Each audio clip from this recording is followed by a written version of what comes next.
What's up, everybody? This is Trinity Gaming Analysis, and we're here to bring you Part 9, Graphics, Sub-Part 2, Character Design for my Xenoverse 3 game, which I think would be the best creation that they could come up with. And I like to call it the Dragon Ball game to end all Dragon Ball games. So without further ado, let's begin.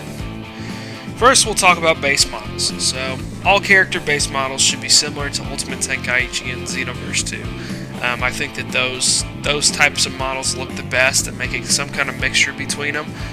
The 3D style of Ultimate Tenkaichi with the similar shading of Xenoverse 3 and the cartoonish style as well, I think would be a nice mixture. All outfits meticulously detailed and created, from everything from the scrunch into how certain outfits are meshed to the body into different fabric of the outfits themselves. Muscles fit with character along with hair and facial style / expressions. So, even your created characters that you have different, muscle groups and facial styles and, different expressions as well. I think that needs to fit onto each of the character models, depending on the situation as well. Movement flow. Hair should flow with characters, such as in flight and high-speed abilities. So, the hair shouldn't just be staying stagnant if it's longer. You should be able to see it move as you're flying or having high-speed combat. And proper and accurate attacks, strikes, defensive blocks, etc. make the character feel real.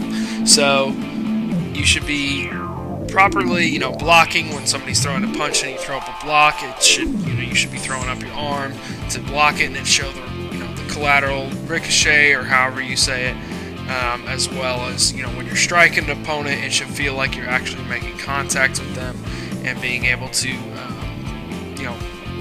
see the physical damage that it does to them, and as well as the attacks need to be accurate. You shouldn't be, if you're 6 feet away from somebody, you should not be punching them or punching and then it hitting them, such as Xenoverse 2 was really bad about that with the net code and everything and how it would jump around. So it needs to be effective, on point, and real. High-speed movement captured is in a visually perceptive but flowing way.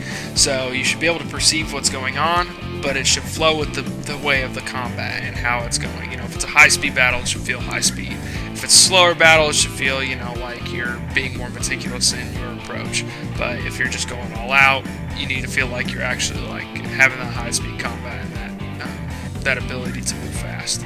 Collision with environments is realistic and wholesome. So when you're thrown into a cliffside, it should, you should cause a crater in the cliffside or go through the cliff or whatever, not just destroy it all and disappear from the map or whatever. But the collision should feel real. Or when you're thrown into the ground, a crater should occur and all that. So I think that would be really smooth and make the gameplay feel a lot more effective.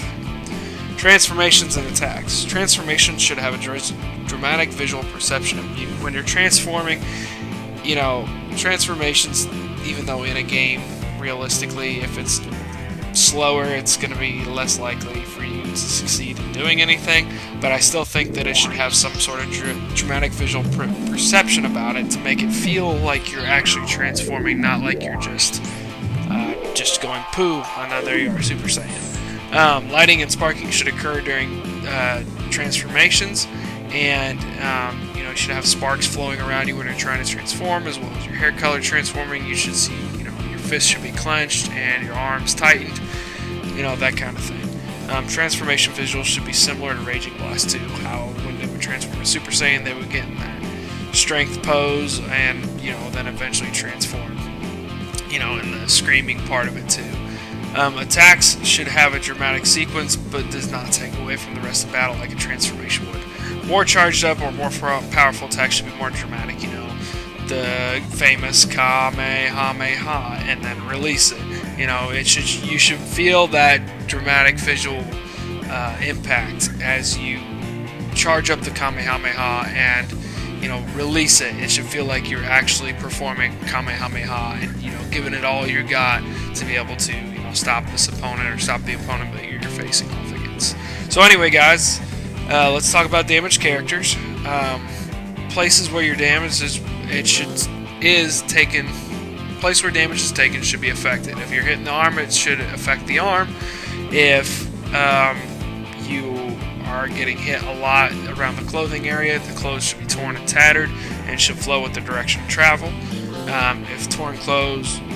If you've torn your clothes, they should fly off of a player if they become torn enough, and obviously disappear. I mean, don't have them going and just sing around the map. That would be a lot of work to do that. But let the damage actually occur, like the Saiyan armor be destroyed, or Goku's clothes slowly being destroyed and torn away, or anything like that. That should be on custom characters as well. Characters' damage should progressively become more beaten and bruised looking, so you should be able to see the bruises and the bleeding on a character's face, not just the Xenoverse 2 style where you just have a couple scrapes when you get damaged and your health is low enough. It should be a gradual progression into being more and more beaten and torn up, and make it feel more realistic, like you're actually fighting a long, drawn-out fight. So anyway, guys, I hope you guys enjoyed the video, and go ahead and like, comment, and subscribe. And the next video will be part 3, and we'll be talking about, or sub-part 3, and we'll be talking about maps and the graphic overhaul maps and everything like that. And don't forget to check out my other channel at Trinity Spartan Gaming. Anyway, guys, have a good one.